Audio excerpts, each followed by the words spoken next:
ये इधर लाइट है। August audience are invited dignitaries and I request them to Eminent pathologists of JNK, dignitaries of the dais, distinguished guests, esteemed members of the Gastrointestinal Infection Society of India, learned speakers, members of the faculty, delegates, students, ladies, gentlemen, boys and girls. I, on behalf of Acharya Shri Chandra College of Medical Sciences, extend a very warm and heartiest welcome to all of you.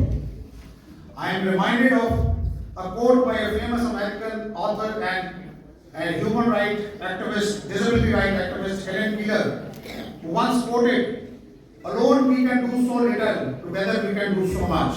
Medical college के बहुत से colleagues conference on the gut brain axis. we welcome Chaudhary and express our gratitude for his grace.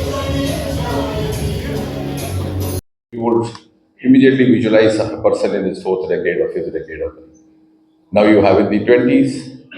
In fact, for the first time when we were there for a while, Dr. Kochupole was there. We got a patient who was just about 28 years. And the teaching that time was that at this age you really have the type 1. And one of the seniors gave him insulin. Every day he would come back with hypoglycemia. He was a young army officer. Then all of us one day got together, thought we'll take a calculated risk. We asked him, could you reach us if there is an urgency? He said, yes, I can manage a jeep.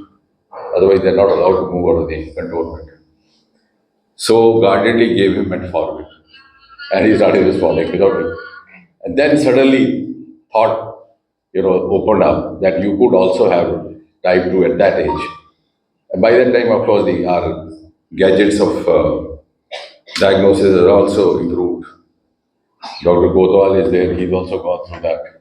See, so I think now the challenge is much bigger, but at the same time the tools are bigger. And we in the Ministry of Science and Technology, because I'm dealing with the department, particularly Department of Biotechnology, which actually does more of the medical research than the Health Ministry does, because that's responsible more for execution. We have also been able to bring out the medical research in India out of that groove and undertake certain future-ready initiatives, so that India is no longer known as a late initiator, no longer known as a follower. For example, we are among the first to have launched a biotechnology policy called BioE3, Biotechnology for Environment, Employment, and also economy. And most of the medical, because to be recognized globally at a larger platform, you need to have two prerequisites, be it any career or any field. A, that you have to be consistent in your work.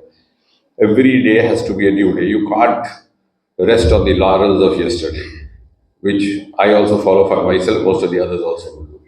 The other is you have to make some landmarks so that you are quoted, you are cited. And that happens in every career that you take up. You need to take a film career. Nargis is known because she was consistently good. So that was consistency, a landmark, Mother India. So that is in every field that you are to take. So if you say Munshi Premchand, consistently writing, known for government, known for all the Godan, other things.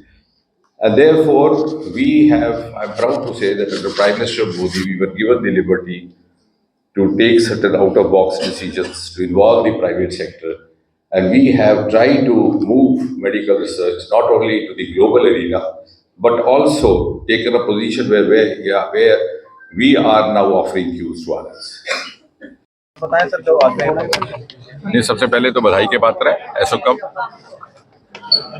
इस तरह की इस पैमाने की medical conferences करने का अक्सर जम्मू के शहर में बहुत ज़्यादा रिवाज नहीं रहा है, तो एक बधाई के पात्र है। एसोकम ने एक नई परंपरा प्रारंभ की है, एक राष्ट्रीय स्तर की इस प्रकार की गोष्ठी यहाँ पर आयोजित करके बड़ा रेलेवेंट विषय भी लिया, गट एक्सेस को लेकर के। बहुत सारी बीमारियाँ जुड़ी हैं, क्योंकि हिंदुस्तान में एक ज़माने में ज़्यादातर कम्युनिकेबल डिजीज़ का बोलबाला होता था, फिर धीरे धीरे नॉन कम्युनिकेबल डिजीज़। अब लेकिन स्थिति ऐसी है कि कम्युनिकेबल डिजीज़ भी पाई जाती है, जैसे ट्यूबरकुलोसिस इत्यादि, और non communicable disease heart attack, diabetes न केवल अधेड़ उम्र में बल्कि कम अवस्था में भी होने लगे हैं। लेकिन प्रसन्नता की बात यह है कि प्रधानमंत्री मोदी जी के नेतृत्व में जिस तरह से नवाचार को, शोध को, रिसर्च को प्रोत्साहन मिला है, स्वतंत्रता मिली है और पब्लिक प्राइवेट सेक्टर का एक मिश्रण बनाने का एक इकोसिस्टम तैयार हुआ है, उसका नतीजा ये है कि आज वो ज़माना नहीं रहा कि कोई दूसरा देश हमारे लिए ईजाद करता था और हम अनुसरण करते थे। और इसका सबसे बड़ा उदाहरण ये है कि कोविड के दौरान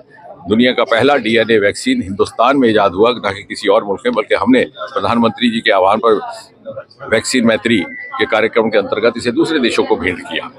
और ये बात इसलिए भी महत्वपूर्ण है, जब आप आम नागरिक को ये समझाएंगे कि एक ज़माने में, जिसमें बहुत देर नहीं हुई, हिंदुस्तान को स्वास्थ्य सेवाओं के लिए बड़ी गंभीरता से नहीं देखा जाता था।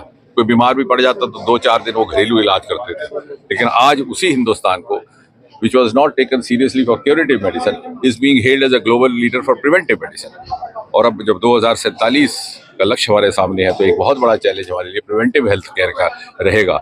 उसको शोध करके मुझे खुशी है, उस दिशा में भी बहुत सारे वैक्सीन हिंदुस्तान में बनाने शुरू हुए। बायोटेक्नोलॉजी के विभाग ने प्राइवेट सेक्टर के साथ समन्वय करके HPV वैक्सीन, जो कि सर्वाइकल कैंसर में लागू होता है, इसी तरह हम डेंगू वैक्सीन पे बात कर रहे हैं। जीन्स को लेकर के हीमोफीलिया का इजाद, सिकल सेल डिजीज़, क्योंकि इत्तेफाक से ये वर्ष बिरसा मुंडा का वर्ष भी है, तो वो जो ट्राइबल कम्युनिटीज़ में काम करते थे उसको एक तरह के समर्पित करके हमने सिकल सेल डिजीज़ का भी पहला उपचार इंडिजिनस निकाला है।